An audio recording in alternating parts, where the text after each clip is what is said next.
విశాఖ జిల్లా గాజువాక సమీపంలోని తుంగలం వద్ద నిర్మాణంలో ఉన్న రైల్వే ఓవర్ బ్రిడ్జి ఒక్కసారిగా కుప్పకూలింది. ఈ ప్రమాదంలో 7 కార్మికులు గాయపడగా త్రుటిలో ఒక భారీ ప్రాణనష్టం తప్పింది. మధ్యాహ్నం జరిగిన ఈ ఘటన స్థానికంగా తీవ్ర కలకలం సృష్టించింది.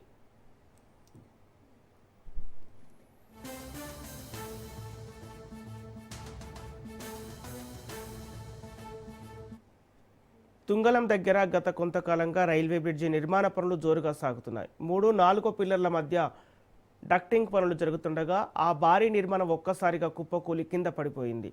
ప్రమాద సమయంలో అక్కడ సుమారు 10 మంది కార్మికులు పనిచేస్తున్నారు.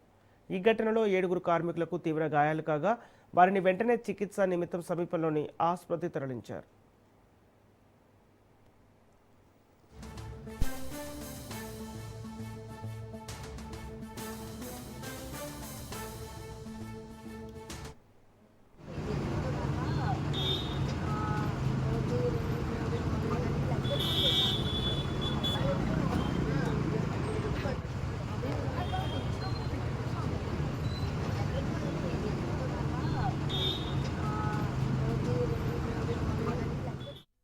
మరి ఆటో నగర్లో ఈ రైల్వే క్రాసింగ్ బ్రిడ్జ్ ఏదైతే నిర్మాణం జరుగుతుందో దాంట్లో ఆ డెకింగ్ సరిగ్గా నెగ్లిజెన్స్ కనిపిస్తుంది. ఆ డెకింగ్ మోప్ చేయడంలో దానివల్ల ఈ ప్రమాదం జరిగిందని అనుకుంటున్నాం. అదృష్టం శాతం ఎవరు ప్రాణాలు కోల్పోలేదు. అయితే ఇది కాంట్రాక్టర్ ఒక నెగ్లిజెన్స్ అయితే క్లియర్ గా కనిపిస్తుంది. దీనికి ఎవరు బాధ్యులో వాళ్ళ మీద ఖచ్చితంగా కఠిన చర్యలు తీసుకుంటాం.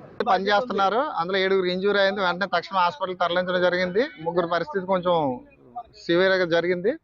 శిథిలాల కింద ఎవరు ఉన్నారు చిక్కున్నారేమో అని అనుమానంతో మేము ఉన్నాం. అధికారులందరికీ సమాచారం ఇచ్చి అందరూ వచ్చి తక్షణమే పోలీస్ డిపార్ట్మెంట్ వారు, ఫైర్ డిపార్ట్మెంట్ వారు అందరూ కూడా వచ్చి తక్షణమే సహాయక చర్యలో పాల్గొన్నారు.